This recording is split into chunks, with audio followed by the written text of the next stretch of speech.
Welcome to Jets Talk. My name's Ryan. I'll be your pilot. If you're new here, hit that subscribe button. If you've been here before, welcome back. I love having you here. Boys and girls, I want to talk a little bit about an article that I saw released from Peter King, some comments that Aaron Rodgers made regarding his $35 million pay cut with the New York Jets and just how serious this guy is about winning here in New York. So let's jump right into it. Let's first take a look at the article. I thought it was important they knew how committed I was. And in my conversations with Joe, he has made it very clear the vision for the football team.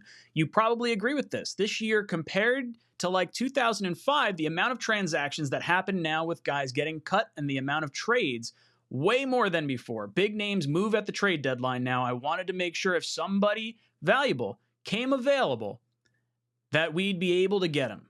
I'm very happy with the contract. I feel great about it. So that's obviously sparking a lot of interest in Jet fans' minds. We've talked a little bit about some of the different trade things that could potentially go on, basically since we got Nathaniel Hackett and Rodgers a few months ago. So what could potentially happen? Who could Rodgers possibly be talking about? There's two names that I think are really at the top of our list, or maybe the top of his list.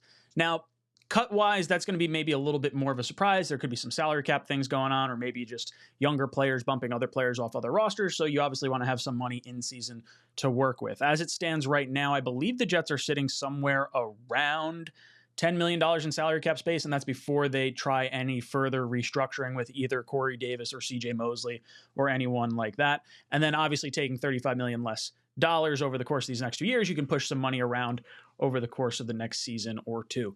So there's two areas I think that are going to be incredibly critical for the New York Jets. And one of them is definitely going to be the weapons side of things. We already know Dalvin Cook is potentially in the building. We don't know if he's going to wind up signing with us, if he's going to try to go back home to Miami, or maybe he tries to go some other direction. But at least for right now, the betting odds are in favor of Cook coming to New York. So that kind of gives you a little bit of security in case Breece Hall has a setback. Maybe there's some type of injury that goes further, but at least you have potentially some backup plan in place. But as far as trades go, that's where things get kind of interesting. Now, we spoke about this one the other day. Devonte Adams, Rodgers' good buddy from Green Bay, spent a ton of time with him, had some MVP caliber seasons with Devonte Adams. He is currently on the Las Vegas Raiders. He has 2 years of guaranteed money left on his contract. If he were traded, it would be $6 million this year, $17 million-ish next year. And I'm thinking his value's got to be around a first or a second plus some other stuff. Now, the reason he might get traded, potentially he's upset with the Raiders. Maybe Jimmy G can't stay healthy and he wants to have a shot at a ring. He's not getting any younger. I think he's 31 this year. And obviously, if he were to request a trade, I feel like the quarterback that he has played with in the past, that he had a lot of success with, is where he would ultimately want to go. Now, he has been known to say a few things like, oh, look, it was nice I got away from Aaron Rodgers because I was able to establish that I am this great wide receiver. I can have success with other teams with other quarterbacks. So obviously, if he plays well with Jimmy G, he played well with Derek Carr last year. I think there's a situation where Devonte feels complete as far as like, okay, I don't need to prove it with every other quarterback, but maybe I want to go back to my buddy in Aaron Rodgers and potentially push for a ring. Now, the things I see as an issue with this are more so the amount of compensation that the Raiders had to give up for Devonte Adams to begin with. And if he gets traded in season, there's a massive dead cap hit that winds up coming with that for the for the Las Vegas Raiders. So you're talking about them taking on additional cap after having given up all the assets for Devonte Adams, plus, the big contract and whatnot. So I don't think an in-season trade is super likely with Devonte Adams. I don't think it's out of the realm of possibility, but the Jets more than likely will not have a 2024 first-round pick, because if Rodgers plays 65% of those snaps, the Packers will end up getting that first-round pick, which means the Jets' earliest pick is going to be figure late second round. You're hoping to get into the playoffs, so it's going to be on the back end of that second round. And I think Devonte Adams is worth more than that. So you're talking about maybe giving up the 2025 first in conjunction with maybe a second next year, or something along those lines. And the contract's not too bad. Now, the reason the Jets might consider this would be if there was some sort of massive injury to the New York Jets. So if we're talking maybe a Corey Davis or an Allen Lazard. Now, I think the real panic button would be if like Garrett Wilson wound up going down, because I think maybe that's maybe I would say Garrett Wilson is far more critical than I think either one of Lazard or Corey Davis. Like, I feel like you might be able to plug someone else in and at least fulfill, maybe 85% of what those guys can do. Just maybe not at like the caliber you want. Devonte Adams is a bona fide number one wide receiver. So this is more of an, oh no, Garrett Wilson got hurt or something happened and now he's unable to play. So maybe there's some situation where Devonte Adams does come in. I think wide receiver right now for me is not an area that I deem as a weakness, but given an injury to the right player, then it becomes a much bigger need than it otherwise would have. So the Hopkins thing, while that would have been good, he was a free agent. That's different than Devonte Adams, because now you're talking about giving up assets when you've already given up a bunch of assets and then given, maybe, I don't know if you'd have to give him more of a contract or if he'd wind up taking maybe a little bit less. I mean, the numbers here aren't too bad. $6 million and $17 million are really not bad if traded. So that's the first option. The option that I think that Rodgers may have been talking about, this was something that I discussed back in the offseason that I thought was going to happen prior to the draft or maybe just after the draft and before training camp, and that is David Bakhtiari.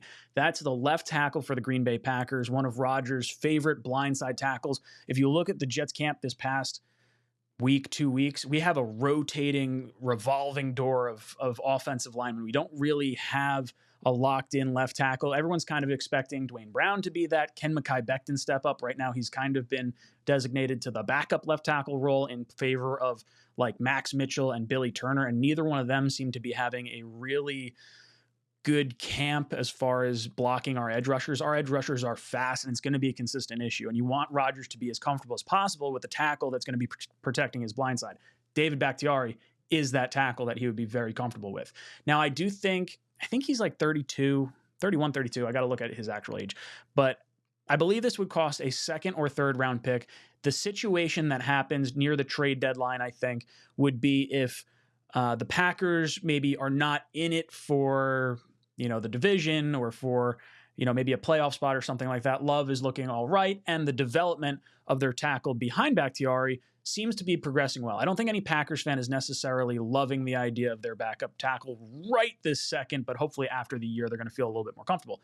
That being said, there's a good shot Bakhtiari's cut in the offseason because his salary cap hit for the Packers is going to be $40 million. That's because he had a bonus that got shifted around and $20 million of that was allocated for next year. So if he's traded, it's only a 1 year, $20 million contract for, well, I guess it would be half of this year, but then $20 million contract for 2024. And the Jets, based on the money that Rodgers gave up, you would think have that kind of cap flexibility. And it at least gives you some time in season to, maybe take a look at Mekhi Becton, maybe take a look at Dwayne Brown. How are these guys progressing? If you can plug in someone who is a bona fide stud at left tackle and you have him for the next 2, maybe 3 years. Like I would imagine if you trade for this guy, he's going to sign a longer, I wouldn't say longer term, but maybe like match his contract up with Rodgers. So that way the two of them are comfortable. And then the Jets can kind of take their time trying to groom one of these tackles that are a little bit younger, like a Max Mitchell or maybe like a